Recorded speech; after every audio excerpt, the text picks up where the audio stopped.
Saudara-saudara, kita lanjutkan lagi pembahasan kita tentang deepening dan broadening dari Tai Chi. Ya. Salah satu keistimewaan dari Tai Chi itu adalah begitu kental kandungan budayanya. Bukan hanya Tai Chi juga, tapi produk-produk analog dan metafor yang menjelaskan tentang filsafat wisdom Tiongkok itu sangat kaya. Memang karena akar budaya kan ribuan tahun lalu tuh, paling enggak tahun 3000 sebelum Masehi itu atau 5000 tahun lalu itu sudah ada kitab tentang perubahan I Ching gitu ya. Bahwa semua itu berubah. Dan yang bisa survive itu bukan yang paling pintar dan besar, tapi yang bisa mengikuti perubahan itu. Ya. Seperti diceritakan dalam buku ini lah. Jadi belakangnya ini, ya kan? Ada cari sendiri di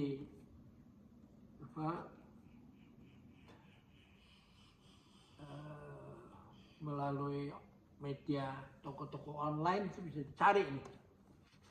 Dan sekarang buku-buku saya yang tebelnya ini juga hampir 1000 halaman. Ini sudah bisa didapatkan melalui POD, print on demand. Anda mau pesan 10, 5, ya 1 pun Anda bisa dicetakkan. Karena ya nggak ada lain-lain daripada mesin percetakannya nganggur ya. Cuman ya pembelinya diminta membayar lebih mahal gitu. Nah, menjadi masalah adalah apa puncak dari ilmu golok pembuluh raga itu? Ya. Bagaimana pertemuannya dengan jalan sendiri dengan pedang langit atau 2 tapi 1 tapi 2, seperti dikatakan oleh Putuan Tular dalam Bhinneka Tunggal Ika itu, Tanhana Dharma Mangroa. Ya, jadi kalau Anda karena belajar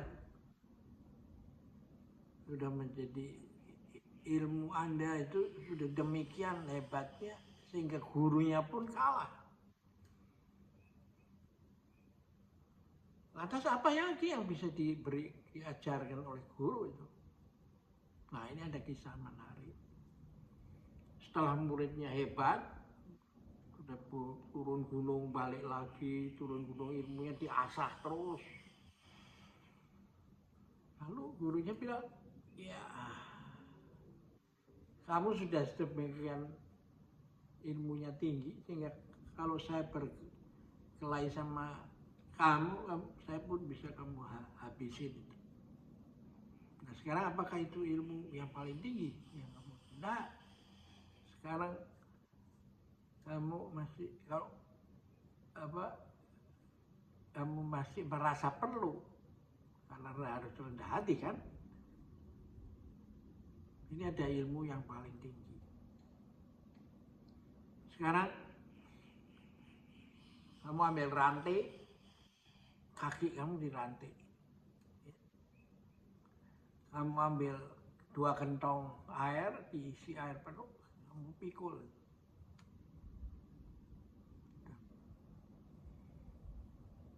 Bawa naik ke puncak gunung itu. Ya, memang muridnya itu sudah luar biasa tuh. Dia bekerjakan itu. Nah, nanti setelah kamu sampai di puncak gunung, rantai yang mengikat kakimu itu patahkan sendiri.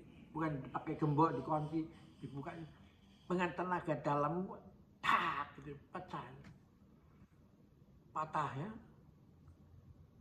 Lalu pikulan gentong yang Anda pikul ini lemparkan ke atas dan diputar dengan punya tenaga dalam sehingga bisa menjadi sprinkler ya, yang menyirami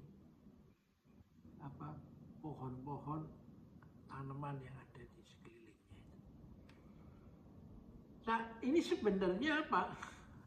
Ini sebenarnya ada kaitannya dengan sepasang buku yang penting dalam Confucius punya cerita, yaitu Tashi, ajaran agung untuk mengajar Anda menjadi manusia berpengetahuan yang luas sekali, tapi dia tidak selfish, tapi dia harus mengikuti sepasang dengan Chongyun, tengah sempurna itu. Jadi apa artinya? Ketika segenggam tanah menjadi bumi, maka dia bisa memanggul gunung betapapun tingginya tidak pernah capek. Dia bisa menenteng air dari sungai, danau maupun samudra tanpa ada satupun yang bocor. Sesendok air setelah menjadi samudra menghidupi begitu banyak biota laut itu ya. Dia menjadi sumber air yang menguap sampai ke gunung, turun menjadi hujan, balik lagi ke laut lagi terus itu. Dan dalam perjalanan itu dia menghidupi itu. Nah, tumpuk batu setelah jadi gunung bisa ngidupin flora dan fauna itu. Demikian banyak itu ya. Kalau Anda lihat langit yang kelihatannya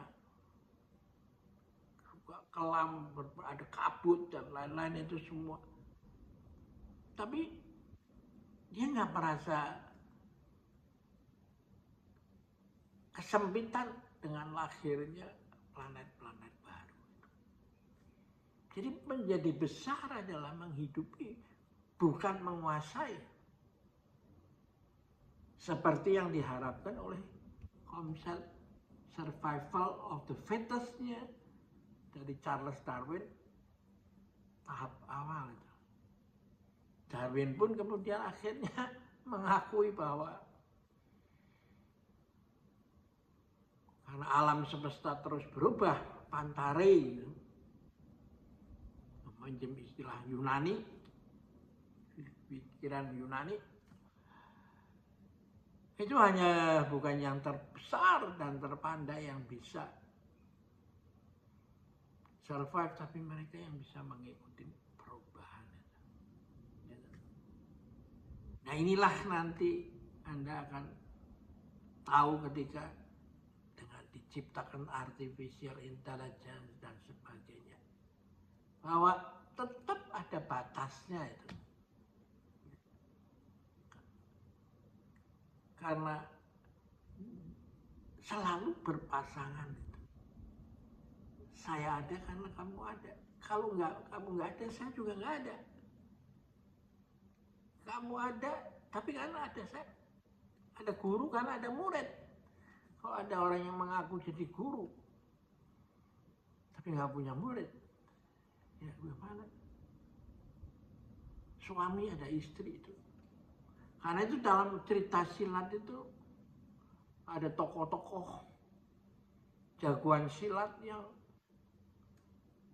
merasa hidupnya sia-sia setelah ilmunya tinggi, tapi menjelang akhir hidupnya dia masih belum dapat seorang murid yang bisa melanjutkan ilmunya itu.